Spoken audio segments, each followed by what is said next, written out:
السلام علیکم معزز سامعین، نورانی قاعدہ۔ جیسا کہ آپ جانتے ہیں کہ عربی سیکھنے کے لیے اس کے الفاظ کی پہچان، اس کی ادائیگی، یہ ساری چیزوں کا پتہ ہونا ضروری ہے، اور آپ کو یہ بھی پتہ ہوگا کہ اس مقصد کے لیے سب سے ضروری اور بنیادی چیز وہ ہے نورانی قاعدہ۔ اس نورانی قاعدے کا انداز کچھ اس طرح ہے کہ اس میں ہر تختی، ہر سبق ایک خاص چیز کو مقصد بنا کر اس کی مشق کراتا ہے۔ جیسے کہ سب سے پہلا سبق، اس کا نام ہے مفردات۔ اس سبق میں آپ یہ سیکھنے کو ملتا ہے کہ یہ عربی کے کون کون سے، کتنے اور کیسے اس کے الفاظ لکھے جاتے ہیں۔ دوسرا سبق، اس کا نام ہے مرکبات۔ اس میں آپ کی مشق اس چیز کی ہے کہ 2 سے 3 عربی الفاظوں کو ملا کر کیسے لکھا جاتا ہے۔ البتہ تیسرا سبق، اس کا نام ہے حروف مقطعات۔ یہ ایک بہت اہم تختی ہے۔ ان کی تعداد کل حروف مقطعات جو صورتوں میں استعمال ہیں 14 ہیں، اور حروف مقطعات ہمیشہ صورتوں کے شروع میں آئے ہیں، اور جن صورتوں کے شروع میں آئے ہیں ان کی تعداد کل 29 ہے۔ اگر حروف مقطعات لفظ کے معنی کی بات کی جائے تو اس کے اندر بھی مختلف اقوال ہیں مختلف مفسرین کے۔ بعض کے ہاں یہ صورتوں کے نام ہیں، بعض نے کہا یہ قرآن کے ناموں میں سے ایک نام ہے، بعض نے کہا یہ اسم اعظم ہے۔ اسم اعظم وہ بابرکت نام ہے اللہ تعالیٰ کا کہ اس کے ساتھ جب بھی کبھی دعا کی جائے تو دعا رد نہیں ہوتی ہے۔ بہرحال ان حروف کا خود کا کیا مطلب ہے، تو اس سے متعلق جواب یہ ہے کہ ان کا معنی یعنی حروف مقطعات کا معنی بذات خود صرف اللہ اور اس کے نبی خود جانتے ہیں، اور دنیا میں اس کے معنی کا علم کسی کو بھی نہیں ہے۔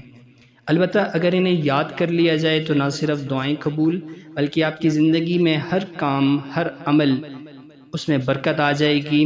لہٰذا انہیں خود بھی یاد کیا جائے اور اپنی آل اولاد، عزیز و اقارب کو بھی ترغیب دیں۔ حروف مقطعات جن صورتوں کے شروع میں آئے ہیں، حروف مقطعات 1 بھی ہے، 2 بھی ہیں، 3 بھی ہیں، 4 بھی ہیں اور 5 بھی ہیں۔ 1 حرف والے حروف مقطعات یہ کل 3 صورتوں کے شروع میں آئے ہیں۔ ان صورتوں کے نام ہیں سورۃ صاد، سورۃ قاف اور سورۃ نون، اور لفظ بھی حروف مقطعات کے یہی ہیں، مطلب کہ انہی کے نام پر سورت کے نام ہیں، صاد، قاف، نون۔ 2 حرف والے ان 10 صورتوں کے شروع میں آئے ہیں، سورۃ طٰہٰ، سورۃ نمل، سورۃ یاسین، سورہ غافر، سورہ فصلت، سورہ شورى، سورہ زخرف، سورہ دخان، سورہ جاثیہ، سورہ احقاف۔ ان 10 صورتوں کے شروع میں 2 حرف والے حروف مقطعات آئے ہیں، اور حروف مقطعات یہ ہیں طٰہٰ، طاسین، یاسین، حامیم۔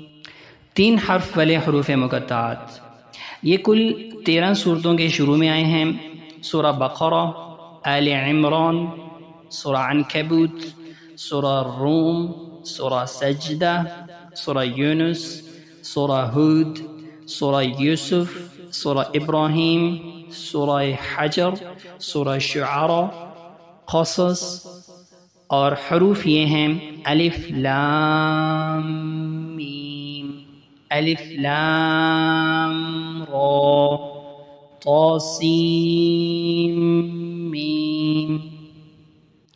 4 حروف والے حروف مقطعات 2 صورتوں کے شروع میں آئے ہیں، سورہ اعراف اور سورہ رعد۔ حروف یہ ہیں 4، الف لام میم صاد، الف لام را۔ 5 حروف والے بھی 2 صورتوں کے شروع میں آئے ہیں، سورہ مریم اور سورہ شورى، اور حروف یہ ہیں کاف ہا یا عین صاد حامیم عین سین قاف۔ آج کی ہماری تختی جو ہم پڑھیں گے وہ بھی یہی حروف مقطعات کی تیسری تختی ہے۔ قبل اس کے ہم تختی شروع کریں، اس کے اندر استعمال شدہ کچھ حرکات ہیں جن کا جان لینا تختی کو پڑھنے سے پہلے ضروری ہے تاکہ تختی پڑھ لینے میں آسانی ہو۔ اس حرکت کا نام ہے مد، اور یہ ہمیشہ لفظ کے اوپر آتی ہے، اور اس کا مقصد یہ ہے جس بھی لفظ کے اوپر یہ لکھی ہو اس کو لمبا کیا جاتا ہے۔ اس حرکت کا نام ہے کھڑی زبر اردو میں، جبکہ عربی میں اس کو کہتے ہیں فتحہ قائم۔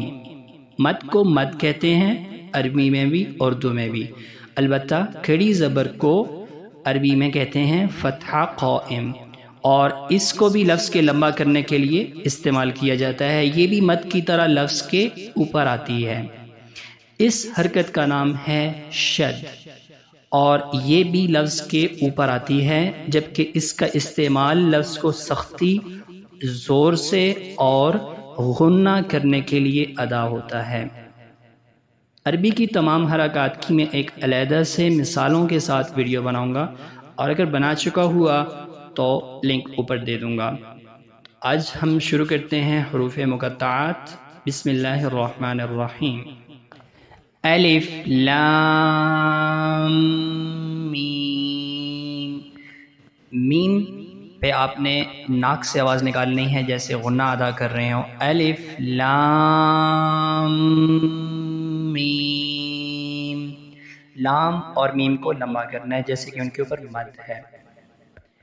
الف لام میم صاد، لام کو بھی لمبا کرنا ہے، میم کو بھی لمبا کرنا ہے، صاد کو بھی لمبا کرنا ہے۔ الف لام میم صاد، الف لام میم صاد، الف لام را، لام کو زیادہ لمبا کرنا ہے جبکہ را کو تھوڑا لمبا کرنا ہے۔ الف لام را، الف لام میم را، الف لام میم را، کاف ہا یا عین صاد، کاف ہا یا عین صاد، کاف ہا یا عین صاد۔ طہ، طہ، طہ، زیادہ لمبا رہے گا۔ طاسین میم، سین کو میم کے ساتھ ملانا ہے، سین نہیں کہنا ہے، سین میم۔ طاسین میم، طاسین میم، طاسین، طاسین، طاسین، یاسین، یاسین، یاسین، صاد، صاد، حامیم، حامیم، حامیم، حامیم عین سین قاف، یہ سب ایک لفظ ہے، ان کو ایک ساتھ پڑھنا ہے. حامیم کے بعد رکنا نہیں ہے بلکہ پڑھتے رہنا ہے. حامیم عین سین قاف قاف قاف قاف نون